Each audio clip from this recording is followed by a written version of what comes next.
اسلام آباد میں ڈکیتی کی 3 وارداتیں، مسلح ڈاکو اہل خانہ کو یرغمال بنا کر لاکھوں روپے لے اڑے۔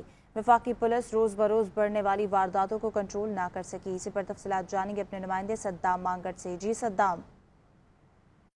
شہر اقتدار میں ڈکیتیوں کی واردات جو ہے وہ معمول بن چکی ہے اور اسلام آباد پولیس ان وارداتوں کو کنٹرول کرنے میں بری طرح سے ناکام ہے۔ گزشتہ ایک رات کے دوران 3 وارداتیں اسلام آباد میں ہوئی ہیں۔ پہلی واردات تھانہ گولڑا کے علاقے G13 میں، دوسری تھانہ سیالہ کے علاقے DHA میں ہوئی ہے اور اسی طرح جو تیسری واردات تھی وہ تھانہ کرال کے علاقے غوری ٹاؤن میں ہوئی ہے۔ نامعلوم مسلح ڈاکو تینوں جگہ سے گھروں میں گھسے، اہل خانہ کو یرغمال بنایا اور واردات کر کے لاکھوں روپے مالیت کی نقدی، طلائی زیورات اور ایک گاڑی سمیت قیمتی اشیاء جو ہیں وہ چھین کر فرار ہوئے ہیں۔ اسلام آباد پولیس کی جانب سے تمام واقعات جو ہیں ان کے شواہد اکٹھے کرنے کا دعویٰ کیا گیا اور یہ بھی کہا گیا ہے کہ ملزمان کی گرفتاری کے لیے تحقیقات شروع کر دی گئی ہیں، لیکن روز بروز جو ہے وہ روزانہ کی بنیاد پر اسلام آباد میں 4-5 جو ڈکیتیاں ہیں وہ معمول بن چکی ہیں، لیکن اسلام آباد پولیس اس حوالے سے کوئی بڑی پیش رفت جو ہے وہ نہیں کر سکی ہے۔